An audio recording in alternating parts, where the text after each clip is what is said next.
وَكَانُوا يَقُولُونَ أَإِذَا مِتْنَا وَكُنَّا تُرَابًا وَعِظَامًا أَإِنَّا لَمَبْعُوثُونَ۔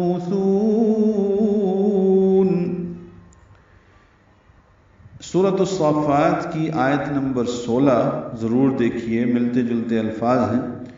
اسی طرح 20ویں پارے کا دوسرا رکوع شروع ہوتا ہے، وہاں بھی دیکھیے، اور مختلف جگہوں پہ یہ الفاظ آئے ہیں۔ وَكَانُوا، وہ ہونٹوں کی نا تمام گلائی سے ادا کریں گے۔ کانو پچھلی دو آیتوں میں مسلسل پڑھا ہے ہم نے، الف مدہ اور واو مدہ ہے۔ یقولون میں قولو دونوں واو مدہ ہیں۔ اذا میں دو حمزہ اکٹھے ہیں، حمزہ جمع ہوئے ہیں۔ پہلا حمزہ اقصی حلق سے ادا ہوگا بالجہر، دوسرا حمزہ اقصی حلق سے ادا ہوگا بالتسہیل۔ اذا ذال نرمی سے ادا ہوگا، ذا الف مدہ ہے، دو حرکات لمبا کریں گے۔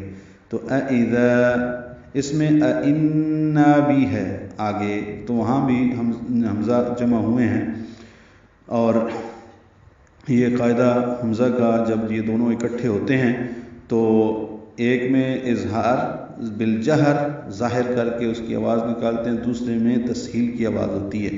تو حمزہ جب دو اکٹھے ہوتے ہیں ان کے قواعد مختلف ہوتے ہیں، کبھی وہ مد بدل بن جاتی ہے اور کبھی وہ حذف ہو جاتا ہے، کبھی دونوں حمزہ واضح ادا ہوتے ہیں، کبھی ایک تسہیل سے پڑھا جاتا ہے۔ اور قرآن کریم کا ایک لفظ ایسا ہے اعجمی، وہاں پہ دوسرا حمزہ تسہیل سے پڑھنا ضروری ہے، یہاں پہ ضروری نہیں ہے، لیکن ہم روایت حفص میں دونوں حمزوں کو پڑھتے ہیں، پہلے حمزہ کو بالجہر، دوسرے حمزہ کو تسہیل کے ساتھ ادا کرتے ہیں۔ تو اذا ذال نرمی سے ادا ہوگا، ذا الف مدہ ہے، دو حرکات لمبا ہوگا۔ متنا میں تا ساکن پہ ہم سے، نا الف مدہ ہے۔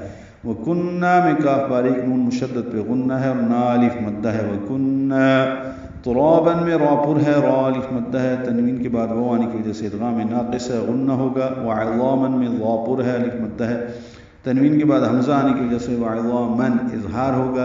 انا دو حمزے اکٹھے ہیں، ان میں نون مشدد پہ غنہ ہے، نا الف مدہ ہے، دو حرکات لمبا کرنا ہے۔ لمبعوثون، لام کو جلدی پڑھنا ہے، یہ لام لمبا نہیں کرنا۔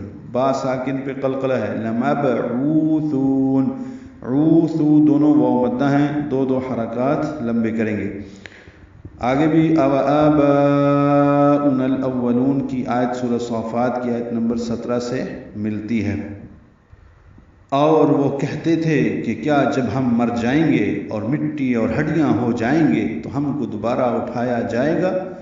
او آباؤنا الاولون، او جلدی پڑھنے، آب مد بدل ہے، یہ دو حمزہ اکٹھے ہوئے ہیں اور اس پر کھڑا زبر لگا کے دونوں حمزوں کو اکٹھا کر دیا گیا ہے۔ یہاں بھی ایک قاعدہ ہے حمزہ کا اور یہ مد بدل بن گئی ہے۔